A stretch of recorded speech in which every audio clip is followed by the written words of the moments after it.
নমস্কার, আজকে বানাচ্ছি কাচকি মাছ দিয়ে একদম নতুন একটা রেসিপি, যেটা আপনারা এর আগে কখনো খাননি কিংবা খাওয়ার কথা ভাবেনওনি। আপনারা দেখছেন শিউলি হেসেল, সকলকে অনেক ভালোবাসা। তো রেসিপিটা শুরু করার আগে একটা ছোট্ট কথা বলবো। আমি যখন বাবার সঙ্গে রান্না নিয়ে কথা বলতাম যে বাবা এটার সঙ্গে এটা মেশালে কেমন হয়, তো বাবা বলতেন যে করেই দেখো না, নিশ্চয়ই ভালো হবে খেতে, করতে তো অসুবিধা নেই। খাবার জিনিস বিভিন্ন রকম বাবা মানে এক্সপেরিমেন্টাল রান্না করতে খেতে পছন্দ করতেন। তো সেই সাহসটা নিয়ে আজকে যখন এরকমই একটা রান্না আমি আমার হাজব্যান্ডকে বললাম আমি কি করতে পারি এই রান্নাটা এই কাচকি মাছটা দিয়ে, তো আমার হাজব্যান্ড বললেন করো দেখা যাক। উনিও সাহস দিলেন, তো আমি তৈরি করে ফেললাম আর অসাধারণ লেগেছিল আমার। চলুন শুরু করবো রেসিপিটা। এই হলো কাচকি মাছ, যেটা নুন আর হলুদ গুঁড়ো দিয়ে সর্ষের তেলে ভাজা করা হয়েছে। ভাজার পরে আমি রেখে দিচ্ছি। আর কাচকি মাছ তো ভাজলে এরকম ঝুরো ঝুরোই হয়, আমরা সবাই জানি। তো কাচকি মাছ ভাজাটা আমি আলাদা করে রাখলাম। আর এখানে আমি নিয়েছি চেরা কাঁচা পাকা লঙ্কা, প্রায় 8-10টা নিয়েছি। আমার ঝাল ঝাল রেসিপি খেতে খুব ভালো লাগে, তো ঝালের পরিমাণটা আপনারা যেমন খাবেন তেমন দেবেন। আর নিয়েছি মাঝারি সাইজের একটা পেঁয়াজ, সেটা কুচি করে নিয়েছি। এটা রেখে দিলাম আলাদা করে, খুব বেশি পেঁয়াজ দেওয়ার দরকার নেই। এবার নিয়েছি বেগুন, আমরা মাঝারি সাইজেরই বেগুন নিয়েছি, আর সেটা বেশ ডুমো ডুমো করে যেমনটা দেখাচ্ছি সেইভাবেই আর কি ছোটো ছোটো করে পিস করে কেটে নিয়েছি। আর অবশ্যই কিন্তু ভালো করে ধুয়ে জল ঝরিয়ে রাখতে হবে। যারা কাচকি মাছ খেতে ভালোবাসেন তারা বিভিন্ন রকম রেসিপি খেয়েছেন, কিন্তু এই নতুন একটি রেসিপি অবশ্যই ট্রাই করবেন, কারণ এটা যেমন স্বাস্থ্যকর তেমনি সুস্বাদুও বটে। তো চলুন সেই কথা মাথায় রেখেই আজকে নতুন এই রেসিপিটা। 1 আঁটি পালং শাক নিয়েছি, সেটা ভালো করে প্রথমে জলের মধ্যে ভিজিয়ে রেখেছিলাম 10-15 মিনিট। তারপর জল থেকে ধুয়ে মানে জল ঝরিয়ে নিতে হবে। অবশ্যই আপনারা জানেন যে কোনো শাক আমাদের খুব ভালো করে ধুতে হবে। তো প্রথমে জলে ভিজিয়ে রাখতে হবে, তারপর 2-3 বার করে ধুয়ে নিতে হবে।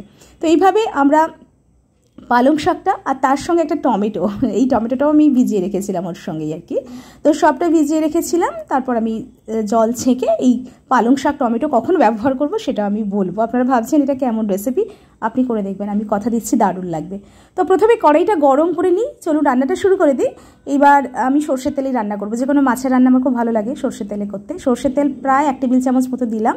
তারপর তেল গরম হতে আমি কাঁচা পাকা লঙ্কা যেটা চিড়ে রেখেছিলাম সেটা দিলাম, আর গ্যাসের ফ্লেম কিন্তু মিডিয়াম করা আছে।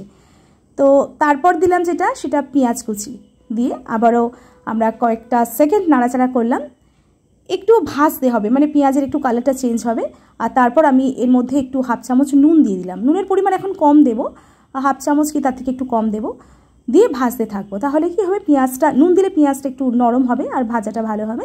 তারপর বেশ ভাজা হয়ে গেলে, লাল লাল হয়ে গেলে পেঁয়াজটা, তারপর আমি দিয়েছি এখানে ডুমো করে কেটে রাখা বেগুনটা দিয়ে মিডিয়াম ফ্লেমে এবার একটু কষিয়ে নেব। বেগুনটা এখানেই আমরা ভাজা ভাজা করে নেব।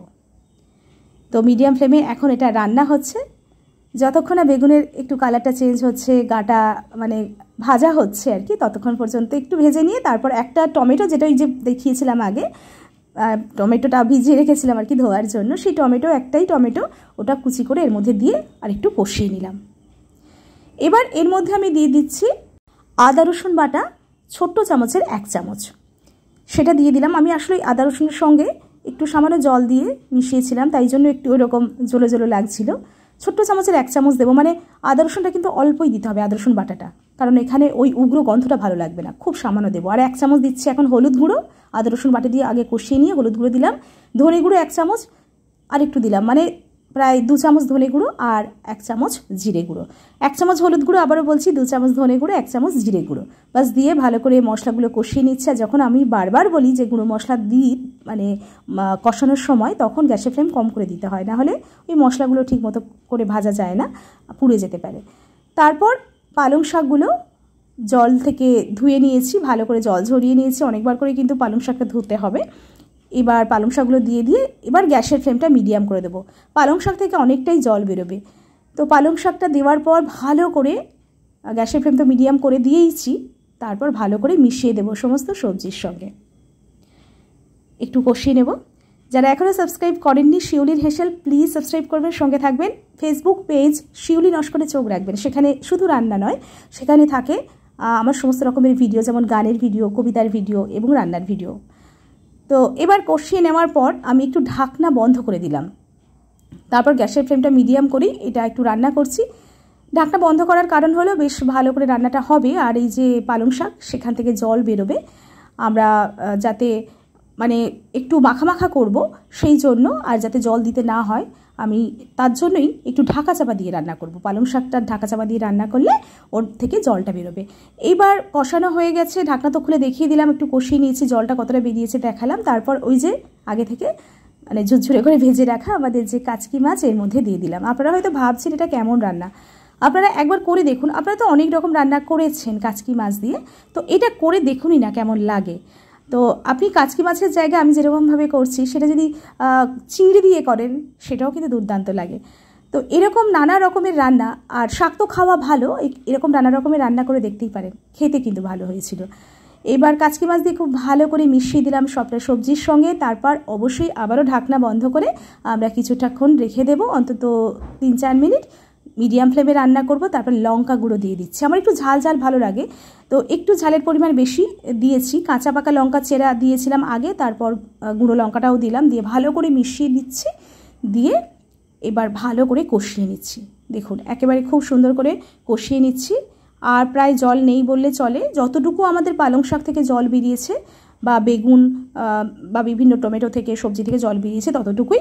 এবার লঙ্কাটা দিয়ে লঙ্কা গুঁড়ো দিয়ে আরেকটু কষিয়ে নিলাম, নিয়ে আবারও ঢাকনা বন্ধ করে 2-3 মিনিটের জন্য রেখে দেখুন আবারও কিন্তু জল বেরিয়েছে।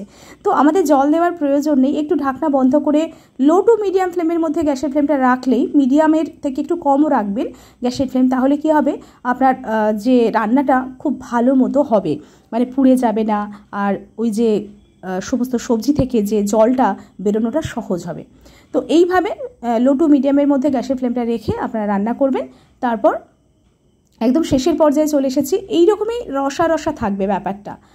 আর এই জিনিসটা আমি তো ভাবছিলাম কেমন খেতে হবে, আমার একদম নতুন রেসিপি, একদম প্রথম তৈরি করা এই রেসিপি। আমার মনে হলো কাচকি মাছের ভাজা তো খাই, কাচকি মাছ দিয়ে ঝাল খাই, তো অনেক কিছুই খাই আমরা, তো এইরকম সবজি দিয়ে করলে কেমন হয়। তো রেডি হয়ে গেছে, এটা করলাম। তারপর গ্যাসের ফ্লেমটা অফ করে দিয়ে আমি সার্ভ করে নিচ্ছি। ভাতের সঙ্গে অবশ্যই খাবেন। আমাদের সত্যি খুব ভালো লেগেছিলো। আমি হাজব্যান্ডকে জিজ্ঞেস করলাম কেমন লেগেছে, বললো খুবই ভালো লেগেছে। কারণ এরকম একটা রেসিপি যারা সবজি খেতে ভালোবাসেন এবং যারা হেলথ কনসাস তারা অবশ্যই সবজি খাবেন। আর বেগুন যেখানে পড়েছে, যেখানে পালং শাক পড়েছে, আমার বাবার কথা মতো, বাবা মানে যদি বাবা খেতেন এটা, বাবা বলতেন যে এইগুলো যখন পড়েছে তাতে তো ভালো হবেই। তো আজ বাবা নেই, আমার যখনই যা রান্না করি তখন বাবার কথা খুব মনে হয়, কারণ আমার প্রথম রান্নার হাতে খড়ি বাবার কাছ থেকে। বাবাই আমাকে হাতে ধরে রান্না শিখিয়েছিল, কখন মাংসটা কষানোটা বেশ ঠিক মতো হলে, মাংসের কালার চেঞ্জ হলে তখন জল দিতে হবে, সেই সমস্ত সবটাই শেখা বাবার কাছ থেকে।